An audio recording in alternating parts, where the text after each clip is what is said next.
ರಾಜ್ಯದಲ್ಲಿ ಮುಂಗಾರು ಪೂರ್ವ ಮಳೆಯ ಅಬ್ಬರ ಇದೆ. ಪರಿಣಾಮ ಅರ್ಧಕ್ಕರ್ಧ ಜಿಲ್ಲೆಗಳಲ್ಲಿ ನಮ್ಮ ರಾಜ್ಯದಲ್ಲಿ ಮಳೆ ಸೃಷ್ಟಿಸಿರುವಂತಹ ಅವಾಂತರದಿಂದ ಜನ ಕಂಗಾಲಾಗಿ ಹೋಗಿದ್ದಾರೆ, ರೈತರು ಕಂಗಾಲಾಗಿ ಹೋಗಿದ್ದಾರೆ. ಹಲವೆಡೆ ಮನೆ ಕುಸಿತಗೊಂಡಿದೆ, ಬೆಳೆ ನಾಶವಾಗಿದೆ, ಬದುಕಿಗೆ ಬರೆಯನ್ನ ಈ ಮುಂಗಾರು ಪೂರ್ವ ಮಳೆ ತಂದಿಟ್ಟಿದೆ. ಇವತ್ತು ಅಷ್ಟೇ 22 ಜಿಲ್ಲೆಗಳಿಗೆ ಯೆಲ್ಲೋ ಅಲರ್ಟ್ ಅನ್ನ ಹವಾಮಾನ ಇಲಾಖೆ ಘೋಷಣೆ ಮಾಡಿದೆ. ದಕ್ಷಿಣ ಒಳನಾಡು ಕರಾವಳಿ ಭಾಗದಲ್ಲಿ ಅಲರ್ಟ್ ಅನ್ನ ನೀಡಲಾಗಿದೆ.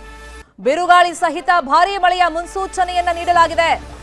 40 ಕಿಲೋಮೀಟರ್ ವೇಗದಲ್ಲಿ ಗಾಳಿ ಬೀಸುವಂತ ಸಾಧ್ಯತೆ ಇದೆ ಅಂತ ಹವಾಮಾನ ಇಲಾಖೆ ಮುನ್ಸೂಚನೆಯನ್ನ ಕೊಟ್ಟಿದೆ.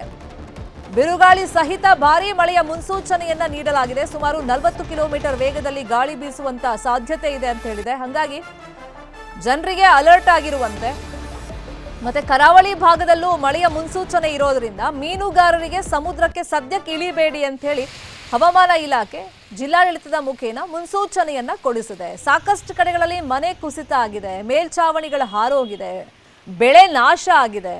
ಹಾಗಾಗಿ ಒಂದು ಕಡೆ ಜನರಿಗೂ ಈ ಮಳೆ ಮುಂಗಾರು ಪೂರ್ವ ಮಳೆ ಕಸಿವಿಸಿಯನ್ನ ತಂದಿಟ್ರೆ ರೈತರು ಈ ಸತಿ ಒಂದು ಉತ್ತಮ ಫಸಲು ಬರ್ಬೋದು ಅನ್ನೋ ನಿರೀಕ್ಷೆಯಲ್ಲಿದ್ರು, ಎಸ್ಪೆಷಲಿ ಭತ್ತದ ಬೆಳೆಗಾರರು.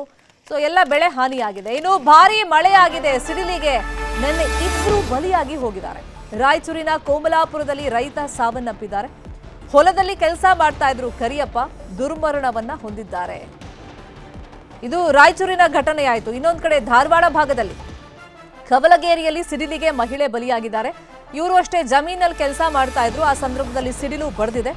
ಜಯಶ್ರೀ ಶಿರಸಂಗಿ ಸಾವನ್ನಪ್ಪಿದ್ದಾರೆ. ಮತ್ತೊಬ್ಬರಿಗೆ ಗಾಯ ಆಗಿದೆ ಅಂತ ಹೇಳಿ ಮಾಹಿತಿ ಇದೆ. ಜಮೀನಿನಲ್ಲಿ ತಂಪಾಡಿ ಕೆಲಸ ಮಾಡ್ತಾ ಇದ್ರು ಇವರಿಬ್ರು ಕೂಡ. ಆದರೆ ಸಿಡಿಲು ಬಡದಂತ ರಭಸಕ್ಕೆ ಇಬ್ರು ಮೃತಪಟ್ಟಿದ್ದಾರೆ. ಒಂದ್ ಕಡೆ ರಾಯಚೂರು, ಮತ್ತೊಂದ್ ಕಡೆ ಧಾರವಾಡ. ಇಬ್ರು ಜಮೀನಲ್ಲಿ ಕೆಲಸ ಮಾಡ್ತಾ ಇದ್ದಾಗ ಈ ಅವಘಡ ಸಂಭವಿಸಿರೋದು. ಕರಿಯಪ್ಪ ಮತ್ತೆ ಜಯಶ್ರೀ ಇಬ್ರು ಸಿಡಿಲಿಗೆ ಬಲಿಯಾಗಿದ್ದಾರೆ. ಗಾಯಗೊಂಡವರಿಗೆ ಈಗ ಚಿಕಿತ್ಸೆಯನ್ನ ಕೊಡಿಸಲಾಗ್ತಾ ಇದೆ. ಸಾರ್ವಜನಿಕರಿಗೆ ಈಗ ಹವಾಮಾನ ಇಲಾಖೆ ಕಡೆಯಿಂದ ಮುನ್ಸೂಚನೆ ನೀಡಲಾಗಿದೆ. ಮಳೆ ಸಂದರ್ಭದಲ್ಲಿ ಮರಗಳ ಕೆಳಗಡೆ ನಿಲ್ಬೇಡಿ, ಆಶ್ರಯವನ್ನ ಪಡಿಬೇಡಿ ಅಂತೆಲ್ಲ.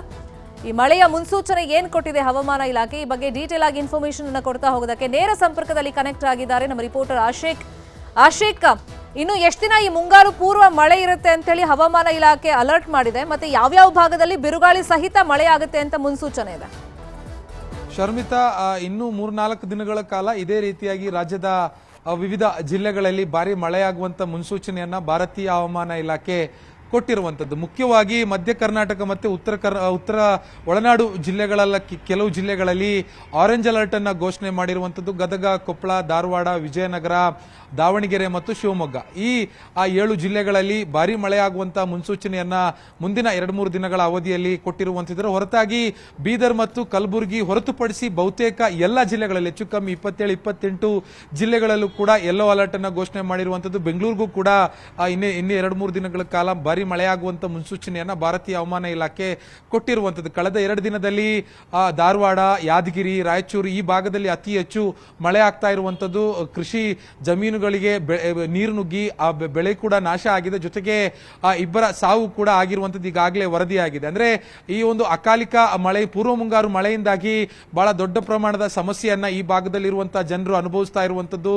ಎಲ್ಲೆಂದರಲ್ಲಿ ಮರ ಕುಸಿದು ಬೀಳ್ತಾ ಇದೆ, ಮನೆಯ ಚಾವಣಿಗಳು ಬಿರುಗಾಳಿಗೆ ಹಾರಿ ಹೋಗ್ತಾ ಇದೆ. ಗಂಟೆಗೆ 50-60 ಕಿಲೋಮೀಟರ್ ವೇಗದಲ್ಲಿ ಗಾಳಿ ಈ ಭಾಗದಲ್ಲಿ ಬೀಸ್ತಾ ಇರುವಂತದ್ದು. ಸೊ ಇದೇ ರೀತಿಯಾಗಿರುವಂತಹ ವಾತಾವರಣ ಮುಂದಿನ 3-4 ದಿನಗಳ ಕಾಲದ ಅವಧಿಯಲ್ಲಿ ಇರುತ್ತೆ ಅನ್ನುವಂಥದ್ದನ್ನ ಭಾರತೀಯ ಹವಾಮಾನ ಇಲಾಖೆ ಒಂದು ಎಚ್ಚರಿಕೆಯನ್ನು ಕೂಡ ಕೊಟ್ಟಿರುವಂತದ್ದು. ಇದುವರೆಗೂ ಕೂಡ ಇದರ ಒಂದು ಸಮಸ್ಯೆಗಳನ್ನ ಬಗೆಹರಿಸೋದಕ್ಕೂ ಕೂಡ ಜಿಲ್ಲಾಡಳಿತಕ್ಕೆ ಕೆಲವು ಕಡೆಗಳಲ್ಲಿ ಸಾಧ್ಯ ಆಗಿಲ್ಲ. ಹೀಗಾಗಿ ಮುಂದಿನ ದಿನಗಳಲ್ಲಿ ಮತ್ತಷ್ಟು ಮಳೆ ತೀವ್ರ ಆಗ್ತಾ ಹೋಗುತ್ತೆ. ಭಾರತೀಯ ಹವಾಮಾನ ಇಲಾಖೆಯ ಪ್ರಕಾರ ಈ ಬಾರಿ 1 ಅಥವಾ 2 ದಿನಗಳ ಮುಂಚಿತವಾಗಿ ಏನು ಮುಂಗಾರು ಪ್ರವೇಶ ಕಾಣುವಂತ ಸಾಧ್ಯತೆ ಇದೆ. ಕೇರಳ ಭಾಗದಲ್ಲಿ, ಕೇರಳದ ಕೋಸ್ಟಲ್ ಭಾಗದಲ್ಲಿ ಈಗಾಗಲೇ ಅಂದ್ರೆ 1-2 ದಿನ ಮುಂಚಿತವಾಗಿ ಮಳೆ ಪ್ರವೇಶ ಆಗುತ್ತೆ. ಹೀಗಾಗಿ ದಕ್ಷಿಣ ಒಳನಾಡು ಪ್ರದೇಶಕ್ಕೂ ಕೂಡ 1-2 ದಿನ ಮುಂಚಿತವಾಗಿ ಮಳೆ ಏನು ಪ್ರವೇಶ ಆಗುವಂತ ನಿರೀಕ್ಷೆಯನ್ನ ಹವಾಮಾನ ಇಲಾಖೆ ತಜ್ಞರು ಮಾಡ್ತಾ ಇರುವಂತದ್ದು. ಮತ್ತೆ ಕರಾವಳಿ ಭಾಗದಲ್ಲಿ ಬಿರುಗಾಳಿ ಬೀಸ್ತಾ ಇದೆ. ಸೊ ಹೀಗಾಗಿ ಮಳೆ ಕಡಿಮೆ ಇದ್ರೂ ಕೂಡ ಬಿರುಗಾಳಿ ಪ್ರಮಾಣ ಜಾಸ್ತಿ ಆಗಿದೆ. ಹೀಗಾಗಿ ಮೀನುಗಾರಿಕೆಗೂ ಹೋಗದಂತೆ ಅಲ್ಲಿರುವಂತಹ ಮೀನುಗಾರರಿಗೆ ಒಂದು ಸೂಚನೆಯನ್ನು ಕೂಡ ಕೊಟ್ಟಿರುವಂತದ್ದು. ಒಟ್ಟಾರೆ ಮುಂದಿನ 3-4 ದಿನಗಳ ಕಾಲಾವಧಿಯಲ್ಲಿ ಇದೇ ರೀತಿಯಾಗಿರುವಂತಹ ವಾತಾವರಣ ಇಡೀ ರಾಜ್ಯಾದ್ಯಂತ ಇರುತ್ತೆ. Sharmita, fine, thank you Ashik ಈ ಕ್ಷಣದ ಮಾಹಿತಿಯನ್ನು ಕೊಟ್ಟಿದ್ದಕ್ಕೆ.